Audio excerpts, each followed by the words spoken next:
Assalamualaikum warahmatullahi wabarakatuh. Halo teman-teman. Di video kali ini coba kita bahas ya salah satu mindset ya dalam berinvestasi saham ya teman-teman. Dan mungkin perlu kita pelajari, dan nanti kalau kita sudah menemukan style kita ya dalam investasi saham, kita akan lebih santai, rileks ya dalam menghadapi naik turunnya suatu saham yang kita pegang ya. Secara prinsip masih teman-teman harus memegang saham-saham yang fundamentalnya bagus. Itu nomor satu adalah itu. Kemudian yang kedua, harga sahamnya trennya naik ya, paling enggak dalam waktu 3 atau 5 tahun terakhir itu bagus ya. Atau kalau enggak naik, dia punya dividen yang cukup besar. Nah,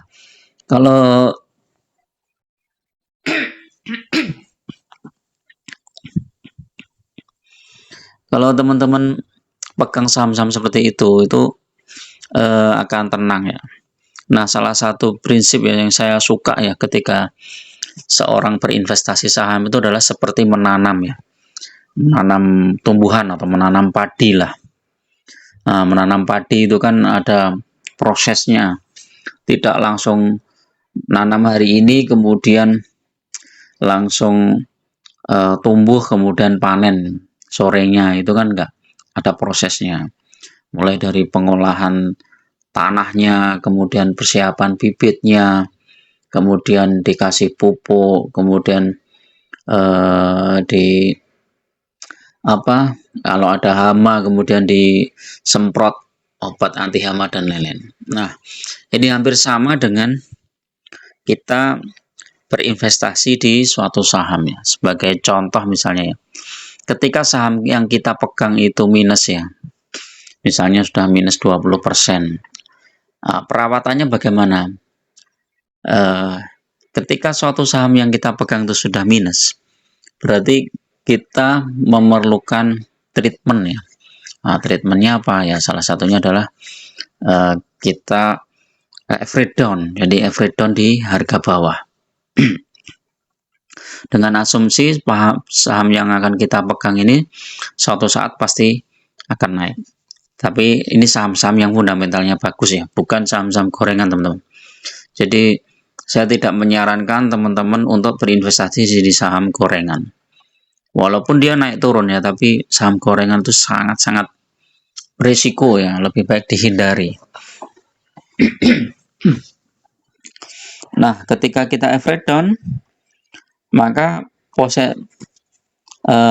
floating loss kita itu akan berkurang teman-teman. Jadi misalnya kita floating loss 20% ya, kemudian kita average down di harga bawah dengan nilai yang mungkin minimal 20% lah dari investasi awal kita, atau syukur-syukur sama ya jumlahnya dengan investasi awal kita, maka nilai rata-rata kita floating loss-nya jadi separuh ya, tinggal 10%. Nah, nanti ketika saham kita naik, mungkin naik 10%, itu sudah floating loss-nya sudah hilang ya. Atau naik 5% aja, floating loss-nya tinggal 5%. Nah, seperti itu teman-teman. Jadi perawatannya adalah itu. Jadi dengan asumsi bahwa satu saham yang kita pegang itu suatu saat pasti naik. Ya, sebagai contoh ini misalnya BRI ya. BRI ini kan kemarin turun terus ya, turun sampai terendah di 4.600. Bahkan sempat ya, kalau misalnya dia turun lagi dibawa ke 4.600, dia bisa ke 4.400 ya. Ternyata BRI naik teman-teman. Jadi kalau kita beli saham BRI di harga bawah, jadi misalnya kita sudah punya saham BRI di harga atas, misalnya di harga berapa coba, 6.400 misalnya, di harga 6.400. Nah, contoh ini aja teman-teman, sampai di harga 6.400 misalnya, jumlahnya 100 lot. Nah, 100 lot berarti 64 juta. Terus kemudian kita average down di 4.670. 4.670 jumlah sama 100 lot. Nah, rata-rata kita tuh tinggal 5.535 teman-teman. Jadi kan sudah kecil ya. 5535 sekarang 4820. Kurangi 48 berapa tadi? 4820. Tinggal 715 poin lagi. Nah, ini kalau dibagi dengan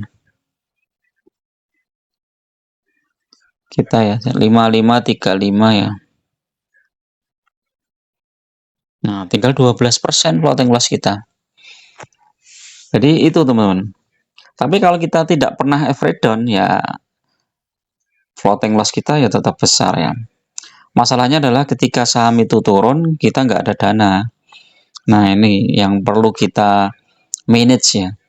Jadi, paling tidak kita selalu punya dana cadangan ya untuk membeli saham yang sudah kita incar ya. Saham yang fundamentalnya bagus dan harganya sedang diskon. Itu perlu kita siapkan dana di situ. Nah, ini BRI ini kan sudah hampir sama dengan 1 tahun yang lalu ya. Jadi potensi naiknya juga cukup tinggi BRI ya. Kemudian contoh yang lain apa coba? Misalnya Telkom. Nah, ini Telkom. Telkom ini lebih rendah dari 1 tahun yang lalu. Tapi kalau kita tidak pernah average down di bawah ya, kita floating loss-nya pasti akan tetap besar. Ya, besar. Misalnya kita beli di harga 4.400 ya, kita masih minus 900 poin ya. Tapi kalau kita beli di ini ya, coba contoh yang 4.400 misalnya. 4.400 jumlah misalnya 100 lot. Ini kan ya. Terus kita beli lagi di harga berapa ini coba Telkom? 3.030.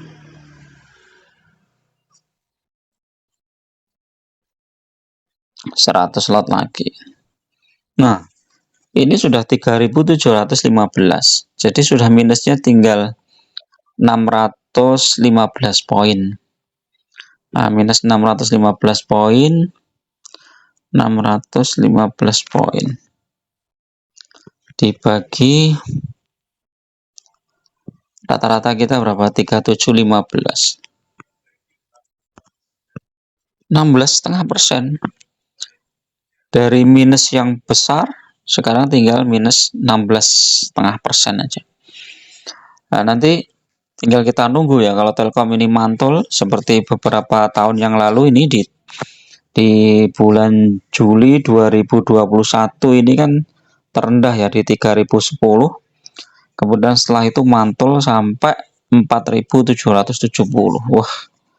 Dan ini melejit Telkom ini. Nah, ini ya pasti sudah cuan lebar ya. Jadi seperti itu. Jadi ketika kita berinvestasi saham kita harus belajar bersabar ya, karena kadang suatu saham itu naiknya kita tidak bisa prediksikan.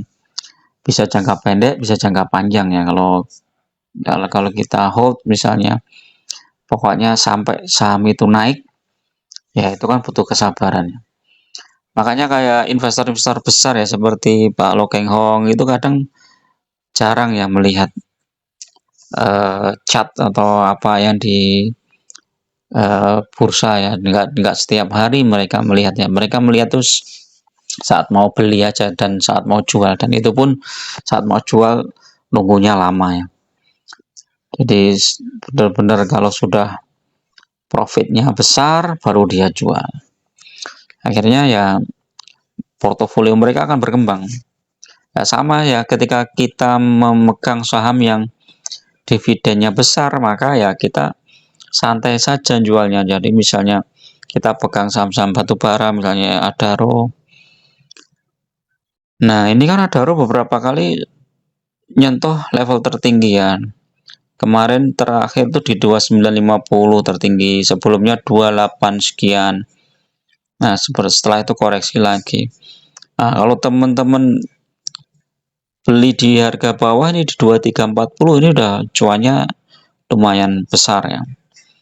Dan nanti tunggu lagi koreksi ketika setelah ex-date ya, setelah pengumuman pembagian dividen, biasanya turun. Nah, sahamnya turun, kita mulai masuk lagi dengan dana yang lebih besar ya.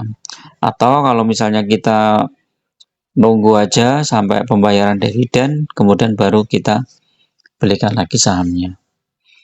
Jadi intinya adalah bersabar teman-teman, bersabar dan tunggu momentum yang tepat untuk kita melakukan jual ataupun beli ya. Beli di saat harga murah, kemudian jual saat harganya tinggi. Jadi saham-saham yang fundamentalnya bagus dan terkoreksi dalam, kita tuh justru senang. Senang adalah kita menentukan kapan saat masuk. Bukan malah kita takut ya. Jadi malah kita mulai mencicil beli ya. Jadi nggak langsung all in, tetapi kita mulai cicil beli. Nanti turun lagi, kita masuk lagi, turun lagi, masuk lagi. Oke, itu dulu teman-teman untuk review malam ini, mudah-mudahan bermanfaat. Tetap gunakan data dan fakta dalam berinvestasi, jangan hanya sekedar percaya pada rumor, isu, ataupun percaya pada saham-saham gorengan ya. Lebih baik fokus ke saham-saham yang fundamental bagus dan dividennya cukup besar. Oke, terima kasih. Assalamualaikum warahmatullahi wabarakatuh.